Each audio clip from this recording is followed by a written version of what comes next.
The United Arab Emirates broke Iran's blockade in the Strait of Hormuz and are building their own regional strategy after leaving OPEC. This is probably the most underrated news of the week.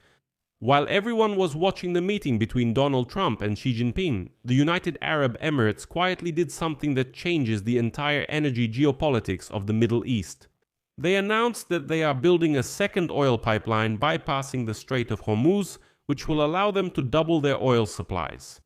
And this is important in the context of the Emirates leaving OPEC after half a century of membership. And now this new oil pipeline essentially allows them to produce and sell much more oil than they were allowed under OPEC quotas. In addition, it has become known that the Emirates have also carried out attacks on Iran, direct attacks, while Trump is conducting negotiations. My name is Alexei Pechi. Let's discuss this together. But before we start, I ask you to subscribe to the channel, like this episode, leave any comment, and please subscribe to my Telegram channel Pechi News. The link to it is in the description of this video. There we publish breaking news as it comes in.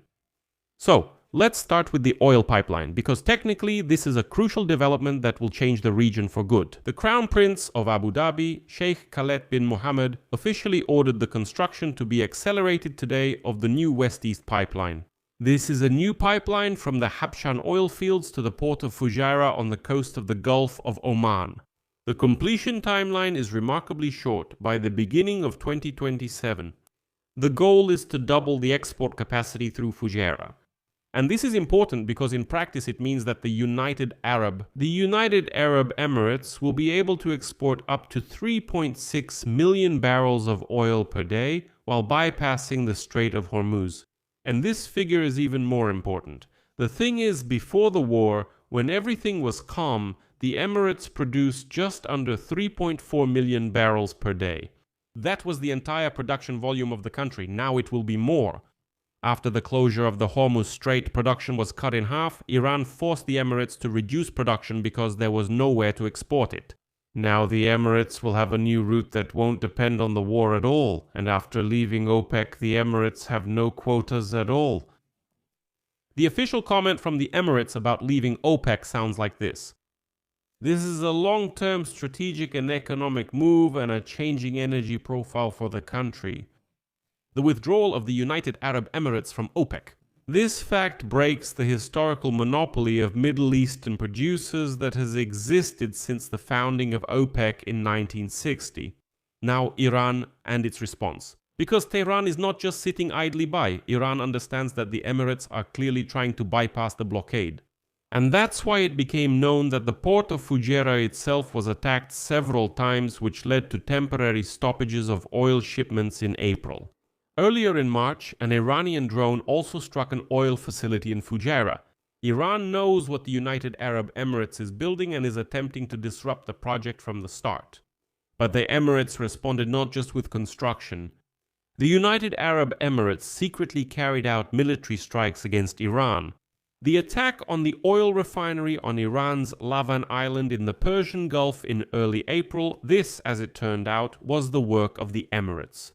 Officially, the Emirates did not acknowledge this, but they also did not deny it. The country that is simultaneously building an oil pipeline bypassing the Strait of Hormuz left OPEC and is secretly striking Iranian infrastructure. But, excuse me, this is no longer a neutral player. This is a country that has chosen a side, and that side is clearly not Iran. And here, the Emirates began to act as independently as possible. The fact is that the US energy strategy was based on the Strait of Hormuz being closed. This creates pressure on everyone, including China. And this pressure should eventually force Tehran to enter into negotiations. But if the United Arab Emirates are building a bypass, and Saudi Arabia has long been using its east-west pipeline to bypass the Strait of Hormuz, then the leverage through energy partially disappears. Or, I would say, it weakens.